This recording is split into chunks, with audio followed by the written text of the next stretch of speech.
Now, we don't want to speculate on things in terms of her health, but get some clarity on perhaps what she told us last night. Let's talk to oncologist and former head of the WHO's cancer programme, Professor Karol Sikora. Good to see you this morning. First and foremost, what is preventative chemotherapy? We call it adjuvant chemotherapy in medical terms. Adjuvant just means to help. So she's had surgery, and now what we do, we try and personalize treatment. When I began nearly 50 years ago in cancer, everybody got the same thing. Now it's very personal. We look at all the data, the pathology, the imaging, the biopsies from the operation, and then even more now, a molecular analysis, looking at gene proteins and other factors in the tumour in a very sophisticated way to predict the risk of it coming back. If the risk is very low, someone may just have surgery. If the risk is higher, we recommend chemotherapy, adjuvant chemotherapy. And that's probably what's happening. We don't want to speculate where it's coming from or anything, but for many different types of cancer, adjuvant chemotherapy is of proven value. Trials over the last 20 years have really demonstrated benefit. And of course, the outcomes for everybody is much better if we tailor the treatment to the patient. I suppose this sort of chemotherapy is different for every medical case in front of you. But what form might it take? And does it mean that word preventive, which is the word she used, does that mean that the cancer has physically been removed? That's the most likely situation. And the chemotherapies, they're just to prevent it coming back. And so, the outcome, the likely outlook is really quite good. Without all the details, it's difficult to make any meaningful statement on that. But, chemotherapy is not great to have. There's no doubt that despite the fact that we now can control the sickness you get with it and various other side effects, it really tires you out. And, it usually lasts 4 to 6 months, depending on the regimen used. So I suspect she'll be out of action for a bit of time, and it's better to take it easy. I tell my patients, don't do anything the day after chemotherapy and cancel everything. Don't go to work, just sit at home, watch daytime TV, relax, see people, and get plenty of exercise, and that keeps people going. Just gentle exercise, walking in a park or something like that. How important? I know it might seem a strange question to ask a physician, in a sense, but how important is a positive mental attitude in making a recovery from something like this? It's a very interesting question, Stephen, and there's been a lot of research on that. Do people with a positive attitude do better overall? And it does seem to be the case. People that approach the whole problem with a positive, determined approach to beat it seem to do better. The difficulty is we're all different, and I think what this shows that royal family is no different from the rest of us, from other families, in that they have, the difficulty of a cancer diagnosis, amongst them 2, 3 cancer diagnoses. So I think the approach is to try and build people's confidence in their ability to live. She mentioned the words body, mind and spirit. The body is dealt with by the chemotherapy, but the mind and spirit you have to do with other people and partly on your own, how you react psychologically to knowing that you have a potentially life-threatening disease. Yes, it's very interesting, isn't it, that she did say that. She clearly believes it, and she's clearly been told it. And in a way, it reminds us all that we play a part in that too, by sort of leaving her alone.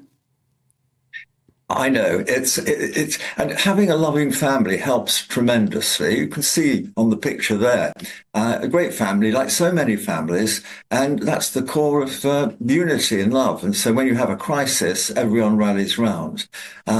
She's very popular, as you know, and she's got a great manner. I like to think that I can judge a patient within 10 seconds of them coming into the room now and know how they're going to react to everything. And I'm rarely wrong, I found in the last few years. It's something you get as you get older as an oncologist. And looking at her, I would say she'd be a great patient to have.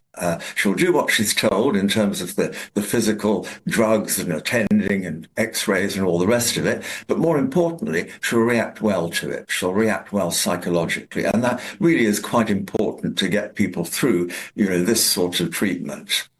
Is there a concern when someone has a cancer diagnosis at a comparatively young age? Does it mean they're more prone to other forms of cancer, or can it be a one-off situation that can be dealt with? It's probably a one-off situation. She's 42, and that is young for colon cancer or other types of abdominal cancer. It usually occurs in people in their 50s and 60s. Young people tend to handle it better because they're physically fitter. And, exercise does seem to be an important factor in the recovery from cancer. And so they can carry on doing gentle exercise, not sort of running marathons or anything, but just walks and so on. And I think, being out in the open, spring is coming hopefully soon, maybe not today, but in the next few days. And that encourages people to look positively at the future and how they behave and how they run their lifestyle. And just to emphasise again the fact that she might be out of the spotlight for a few more months even. If you were her oncologist, is that what you would be advising her? Knowing that, her job is a very busy one and she clearly loves it, would you be emphasising to her, don't rush back to work too soon? I would say that. And she's very good at what she does, obviously. That's why people like her so much. But there's no doubt that, just the connections. You may have police cars guiding you through, but it's still quite tense getting to different meetings. Better she takes it easy. Maybe one or two engagements that are in the background. But I think, taking it easy is an important part of the recovery process. By the autumn, it'll all be over, the chemotherapy, and be back to normal. Especially at the beginning of chemotherapy, the body has to adjust. People adjust in different ways. And it's not just physical adjustment, it's psychological adjustment. So taking it easy is really so important to get down the road to recovery. Professor Karol Sikora, as always, it's really good to talk to you for your expert analysis. Thank you very much indeed. I think that is a reminder there that, he said by the autumn, probably her chemotherapy will be finished. But that gives us guidance, I think, that, she could maybe well be out of the spotlight for a much longer time. And nobody should rush her back to work. No, but you see, this is the problem with the modern age, that then, a couple of months in, people will be saying, well, we haven't seen her. What's happening? What's going on? Just got to leave them alone now. Don't expect to see her before, towards the end of the year.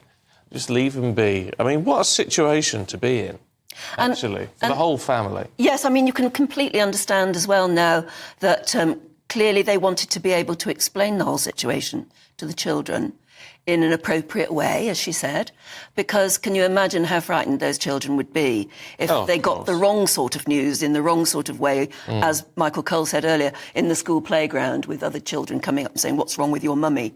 They need to process it themselves. It's just, I do feel sorry that they've had to go this far. Yeah, though. Me too. But I guess we are in a modern world.